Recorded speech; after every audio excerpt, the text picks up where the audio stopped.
So hey guys, welcome to our cinema poster channel. So ఈ రోజు మనం review అవ్వబోయే movie వచ్చేసి spider man brand new day. ఈ movie నేను వైజాగ్ లో జయదాంబ 70mm సినిమాలో చూసాను అనమాట. సో సినిమా విషయానికి వచ్చేస్తే ఫస్ట్ ఆఫ్ ఆల్ పాజిటివ్స్ గురించి మాట్లాడుకుందాం. సో సినిమా పాజిటివ్స్ వచ్చేసి టామ్ హాలండ్ అనమాట. టామ్ హాలండ్ యాక్టింగ్ అని, టామ్ హాలండ్ తను కష్టం మన స్క్రీన్ మీద కనిపిస్తుంది. తను ఫుల్ అండ్ ఎఫర్ట్స్ పెట్టాడు. ఇప్పటి వరకు తను స్పైడర్ మ్యాన్ సినిమాలో చేసిన యాక్టింగ్ కానీ ఇప్పుడు కొంచెం మెచ్యూర్, ఫుల్ చాలా బాగుంటుంది తన యాక్టింగ్ వచ్చేసి సినిమాలో.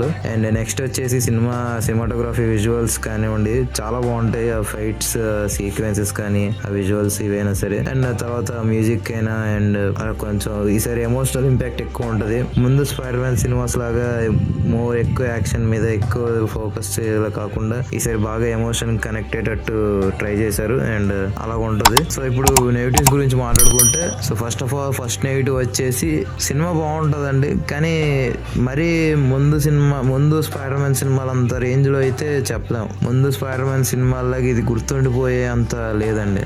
అది first of all minus negative. అంటే కొత్తగా ట్రై చేశారు, బట్ చాలా వీక్ పాయింట్స్ ఉన్నాయి. సో ఫస్ట్ మెయిన్ పాయింట్ వచ్చేసి అసలు ఒక ప్రాపర్ విలన్ అనేది సినిమాలో మనకి విలన్ ఉంటారు, కానీ ఆ క్యారెక్టర్ అనేది ఎందుకు ఉంది, అసలు తన మోటివ్ ఏంటి అంటే చాలా వీక్ క్యారెక్టర్.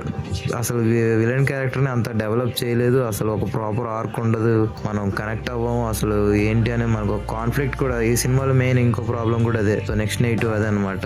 ఒక మెయిన్ కాన్ఫ్లిక్ట్ అనేది కూడా ఏంటనేది మనకి క్లియర్ గా తెలియదు. ఆ కాన్ఫ్లిక్ట్ మీద వాళ్ళు ఏం చేస్తారని మనకి క్యారెక్టర్ హీరో అయినా సరే విలన్ అయినా సరే. సో ఇలా చాలా ఈ నెగిటివ్ కూడా ఉంది.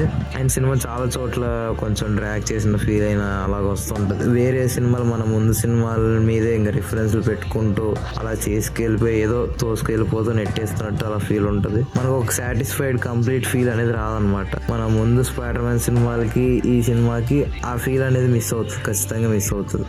సో ఫైనల్ గా వెర్డిక్ట్ మనం చెప్పమంటే, సినిమా మీరు చూడొచ్చు, a one time worth watch and above average. So ఈ సినిమాకి మనం ఇచ్చే రేటింగ్ వచ్చేసి 3. అండ్ మన వీడియో కనుక ఇంకా మరిన్ని రివ్యూస్ కోసం సినిమా పోస్టర్ ఛానల్ లైక్ చేసుకోండి, సబ్స్క్రైబ్ చేసుకోండి, వీడియోని